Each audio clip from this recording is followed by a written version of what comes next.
Hey, welcome to the eDrum Workshop. I'm Luke, and this is a guide for loading samples and instrument files to the Alesis Strike Pro module. I'll be demonstrating the process with my new sample pack, the eDW Kick Elements pack, which comes with Strike instrument files for all of the samples included, but the loading process is the same for the snare elements pack, and it will be similar for any other instruments that I release. All that you'll need is a computer for downloading the files to, your Alesis Strike Pro module, and the SD card that came with it, or a compatible one that you're using with the module. You can either load these files by taking out the SD card and using a card reader with your computer, or by connecting your Strike module to the computer using a USB A to B cable, and this will let you access the Strike's SD card through that connection. Once connected, the Strike's SD card will show up as a removable drive. If it says that it needs repairing, just ignore that. On the card there will be multiple folders. Open up the samples folder first. Now locate the samples that you want to add to the SD card. In this case, I've got my Kick Elements zip file on the desktop. I'll extract it,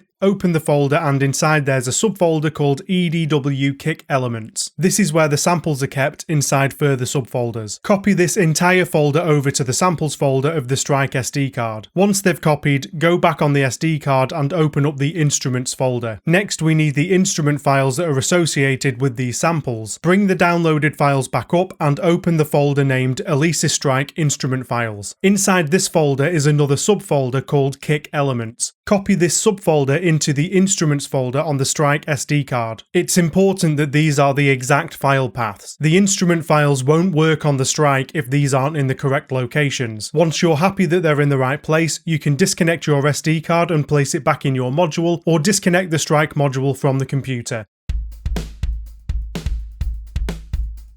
Once you've selected a kit to edit, press the voice button. In this case, I'm assigning to the kick drum pad, so I'll make sure that the kick drum is selected by pressing the note chase button and then hitting the kick pad, or by swapping the trig setting at the top to kick head with the dial. Press F4 inst to open the instrument selection. From here, you can choose whether to assign your instrument to layer A or layer B. The Elements instruments were designed to be used as a layer with existing Strike instruments to enhance their character, so I'll ensure that I've got an internal instrument already assigned to layer A, and then press the F2 layer B button to add my element layer. Press F4 user to open the user instruments. Using the cursors, go to the left sidebar and choose a category, and then navigate to the right panel to select an instrument. You can cycle through the instruments using the dial or cursor buttons, and you can test the instrument out by hitting the pad. Once you're happy with the selection, press F6 back to return to the voice screen to make any further adjustments. With the element packs, each instrument will load up with a certain volume level preset. These are general starting points that are designed to showcase the relative volumes compared to your layer A instrument. However, because all of the internal Strike instruments have different volumes and characteristics, you might still need to adjust the level setting to better match your layer A instrument. Why not try out adjusting the pitch, decay, and filter settings to create new unique sounds? And don't forget to go back to the kit screen and save your kit settings once you're done. I'll have another video up soon that explains how you can adjust various settings